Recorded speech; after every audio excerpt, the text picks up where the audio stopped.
Olá, esse é mais um vídeo do Projeto Lendo Ficções e hoje nós vamos conversar sobre o conto A Forma da Espada.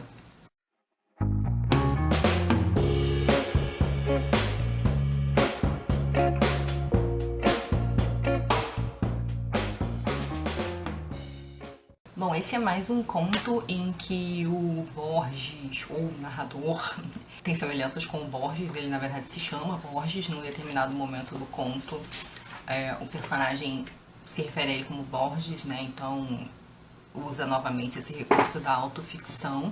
E esse também é um conto que começa, que tem duas narrativas, vamos dizer assim, dois focos narrativos. Ele começa narrado pelo Borges, né? Por esse narrador que se identifica com Borges, dizendo que ele conheceu um homem numa noite, um homem misterioso, um homem meio carrancudo, que todo mundo achava que era inglês e se referia a ele como o inglês da Colorada, o inglês de La Colorada, né, que era uma espécie de fazenda, e que a história desse inglês era uma coisa meio misteriosa, que as pessoas acreditavam que ele tinha vindo do Rio Grande do Sul, que o espanhol dele era meio abrasileirado e que ele era assim uma pessoa meio macambúzia, vamos dizer assim, e que num determinado momento o Borges precisa pernoitar na propriedade dele, né, porque tem uma tempestade, uma enchente, ele acaba ficando preso no caminho e acaba então passando a noite lá em La Colorada,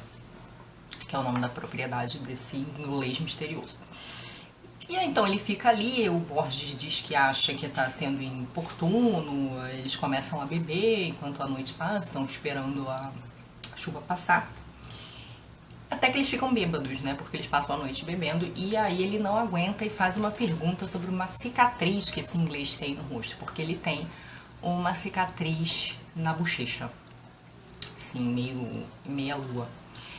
E essa cicatriz também fazia parte do mistério, né, em torno desse inglês, que dizem que ele só conseguiu comprar a propriedade do dono original, que não queria vender de jeito nenhum, porque ele disse pra ele que se o dono da propriedade vendesse a fazenda, ele contava pra ele a procedência daquela cicatriz. Então todo um mistério em torno dessa cicatriz. Então o Borges diz que lá, já meio bêbado no meio da noite, esperando a chuva passar, ele não se aguenta e pergunta qual é a origem da cicatriz. E então começa o segundo relato do conto, né? Muda aí a voz do narrador e passa então esse misterioso estrangeiro a contar sua história. Ele vai dizer então que ele não é inglês, que ele é irlandês e que ele fez parte, né, por volta da década de 20, de uma revolução pela independência da Irlanda. E ele vai contar então que num determinado momento lá dos conflitos, ele conhece um jovem rapaz com ideias socialistas e que esse rapaz ele estava vindo de uma outra cidade, era um rapaz muito jovem, e que ele começa a perceber que esse rapaz sofre de uma terrível covardia, porque eles passam no meio de um tiroteio, esse rapaz fica paralisado. Ele diz que ele fica assim paralisado de um modo muito estranho, assim, ele fica bem que fascinado pelo medo. E o que lhe traz alguma vergonha, porque esse rapaz ele era um pouco convencido assim nas suas ideias socialistas, ele gostava de meio que dar aula de política para os companheiros. E esse rapaz então, ele toma um tiro de raspão, mas ele piora o sofrimento da dor desse ferimento para não ter mais que combater e fica lá trancado num quarto, padecendo dessa humilhação que o medo lhe causa, né? Esse irlandês então diz, e aí o Borges aqui no início, assim, muito sorrateiramente já disse que o seu nome verdadeiro não importa. Ele diz que um dia ele está chegando da rua, quando ele entra acho que numa biblioteca onde esse rapaz está, e esse rapaz se chamava John Vincent Moon, e ele diz que ouve o rapaz falando ao telefone e que ele vai assim reduzindo o passo para ver o que esse rapaz está falando, quando ele percebe que ele está o rapaz está entregando ele para alguém por telefone, que o rapaz é um traidor. E aí então ele acaba atacando esse rapaz com uma espada. E aí, a gente que tá lendo o conto começa a achar a coisa estranha, porque esse irlandês vai ferir o John Vincent Moon no rosto com a espada. Só que o irlandês que conta a história, ele tem um ferimento de espada no rosto. E é aí que a gente começa a perceber que o irlandês trocou de lugar com o outro, assim, que ele está contando a história como se ele fosse o herói e o outro fosse o traidor. Na verdade, o traidor é ele. E aí o texto tem umas coisas interessantes, porque em algumas partes do conto a gente percebe que o narrador, esse segundo narrador, o irlandês, ele vai soltando pistas do que ele está fazendo. Então ele diz assim, esse é um conto curto, né? Então mais ou menos lá pela 6ª página ele vai dizer assim: então compreendi que sua covardia era irremediável. Pedi-lhe sem jeito que se cuidasse e me despedi. Aquele homem com medo me envergonhava, como se fosse eu o covarde, não Vincent Moon. O que um homem faz é como se todos os homens o fizessem. Um pouco mais à frente ele diz assim: aqui minha história se confunde e se perde. Aí ele vai dizer que perseguiu o delator, encurralei-o antes que os soldados me detivessem, de uma das panóplias do general arranquei um alfange, porque na casa que eles estavam tinha umas espadas penduradas na parede. Arranquei um alfange, com essa meia-lua de aço lhe rubriquei o rosto para sempre com uma meia-lua de sangue. Então a gente percebe que ele conta a história como se ele fosse o herói. Acho que na verdade ele é o traidor. Daí ele conclui o conto dizendo: contei-lhe a história deste modo para que o senhor a escutasse até o fim. Eu denunciei o homem que me amparou. Eu sou Vincent Moon. Agora pode me desprezar. Que coisas interessantes podem ser ditas sobre esse conto? Eu vou ressaltar duas.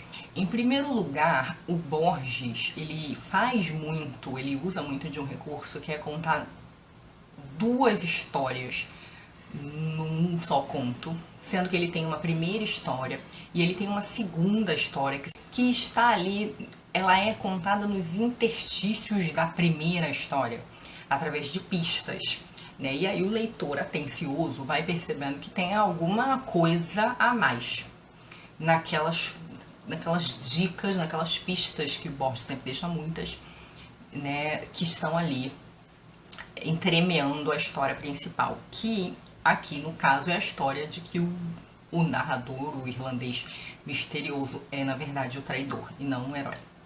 A segunda coisa, que aí é uma coisa que o Borges retoma e que já trabalhou em vários contos e que eu já falei aqui várias vezes, é a da anulação da personalidade. Eu já falei pra vocês, desde lá de Tom para Robes Tertius, acredito, que o Borges trabalha muito com essa ideia de suspender a solidez de 3 pilares da existência humana, que são o tempo, o universo e a personalidade.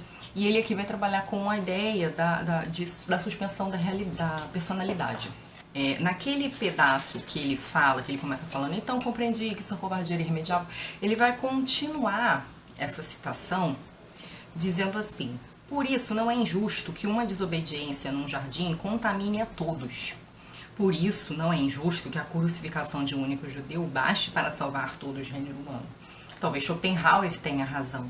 Eu sou os outros, qualquer homem é todos os homens.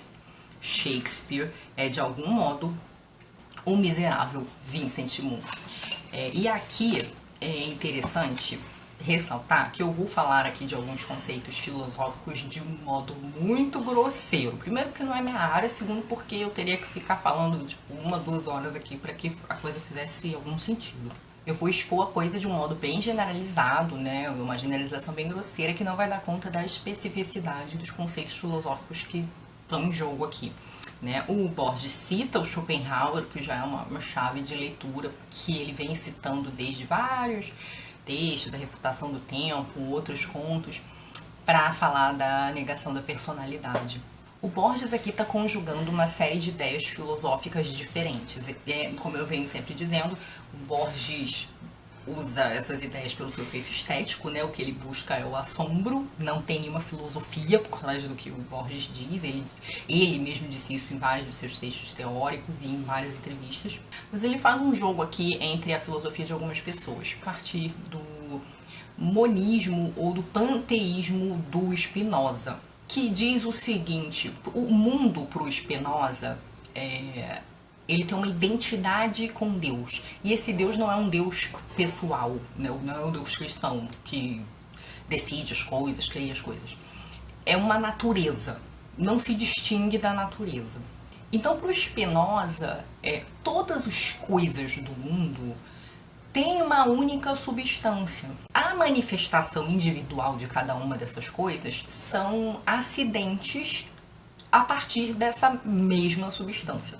Então, é como se a singularidade de cada coisa fosse, de certo modo, ilusória, porque todas essas coisas são manifestações de uma única substância, que é essa natureza. Borges vai pegar, então, essa ideia e vai associar com a ideia do tempo que se repete do Nietzsche, que é a ideia de que as substâncias do mundo são finitas, então que elas vão se combinar ao longo do tempo infinito, mas que elas se repetem, né? Porque como a matéria é finita, em algum momento ela tem que se repetir, né? Então, assim, na verdade, Borges está conjugando duas coisas diferentes, né? Dois conceitos filosóficos diferentes. E na medida, então, que todos os seres fazem parte de uma única substância, e que essas coisas vão se repetir no tempo, a gente não percebe, a gente tem a impressão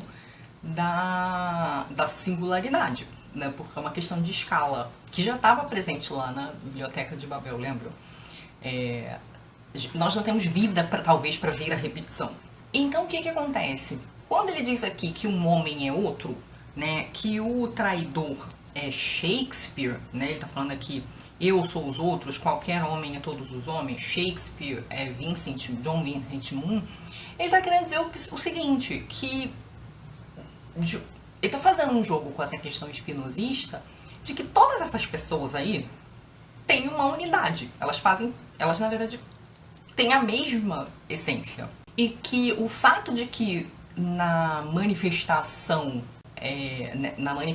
singular um cara é o Shakespeare e o outro é o traidor, é só uma questão de acaso, que ao longo do tempo eterno, qual manifestação dessa substância vai ser Shakespeare, vai ser o traidor, vai ser o herói, é uma mera questão de acaso, inclusive isso pode se repetir depois. E aí o Borges faz até uma brincadeira com os padrões de ação humana, né? Não seria só a personalidade que seria ilusória, seria também os próprios atos dos homens, né? Visto que o homem foi um traidor aqui, num determinado momento ele foi um traidor, num outro momento ele vai ser um herói, porque até os atos se repetem, né? E se na verdade num momento crucial um homem foi o traidor e o outro foi o herói, isso também foi uma questão de acaso. Eu já comentei aqui num outro vídeo sobre outro conto, que o Borges diz que eu esteja escrevendo e você esteja lendo é só uma questão de acaso, né? Poderia ser o contrário. Então, assim, é a partir do jogo com essas ideias, né, de monismo espinosista, do tempo cíclico do Nietzsche que ele está trabalhando. Só que aqui ele cita o Schopenhauer. Por quê? Porque, como eu falei, Borges está conjugando uma série de conceitos diferentes aqui. O Schopenhauer, ele vai radicalizar essa questão da personalidade, que começa com o Spinoza, porque o Spinoza reconhece cada uma dessas manifestações como singulares, ele só diz que elas têm a mesma essência, elas são manifestações de uma mesma coisa. Então, tipo assim, a mesa, a cadeira, a pessoa, todas essas pessoas têm a mesma substância, elas fazem parte de uma mesma natureza. É a mesma natureza manifestando de modos diferentes, em momentos diferentes. Schopenhauer tem uma ideia mais radical de que essa singularidade ela não é ilusória, ela talvez seja mesmo falsa, né? Porque o Schopenhauer tem essa ideia de uma vontade que existe, não é a vontade de ninguém, é uma vontade, é um impulso cego, e que é esse impulso cego que cria as singularidades, né? Então, assim, ele associa essas ideias de dissolução da personalidade para pôr em equivalência Shakespeare, o traidor, o herói, como ele fez no Imortal com Homero, Homero e o selvagem, todos são o mesmo homem. Então, assim, é o que ele diz aqui. O que um homem faz é como se todos os homens o fizessem. Porque eles têm a mesma substância, são só manifestações diferentes da mesma substância. Enfim, eu sei que isso é esquisito pra caramba pra quem não é da filosofia. Mas assim, conforme a gente vai lendo o Borges com alguma frequência, a gente vê muito esses nomes voltando, né? Ele cita muito, especialmente Schopenhauer, Nietzsche, sobre o idealismo do mundo, né? O mundo como impressão. Cito Berkeley, enfim, cito Hume, como eu já falei numa série de contos aqui. Então, assim, eu, na verdade, peguei esse aspecto só pra dar uma reforçada, porque ele é recorrente nos contos da obra do Borges. Mas é óbvio que não é obrigatório esse tipo de leitura. Mas ele, como ele reaparece aqui, inclusive o Borges adora dizer que Shakespeare é todos os homens, ele põe isso em vários textos diferentes, eu resolvi dar mais atenção a essa parte. E assim, já peço desculpa pra galera da filosofia que, por conta da minha pouca precisão aí na explicação, mas é porque, né, não é minha área de estudo, assim, estudo como diletante, então assim, não é minha especialidade, e porque também seria muito difícil, é muito difícil falar em 10, 15 minutos de Spinoza, Nietzsche, Schopenhauer, enfim, mesmo do Borges. Tá? É isso, me digam se vocês leram o conto, o que vocês acharam, qual leitura que vocês fizeram, se vocês gostaram, enfim. Até a próxima, tchau!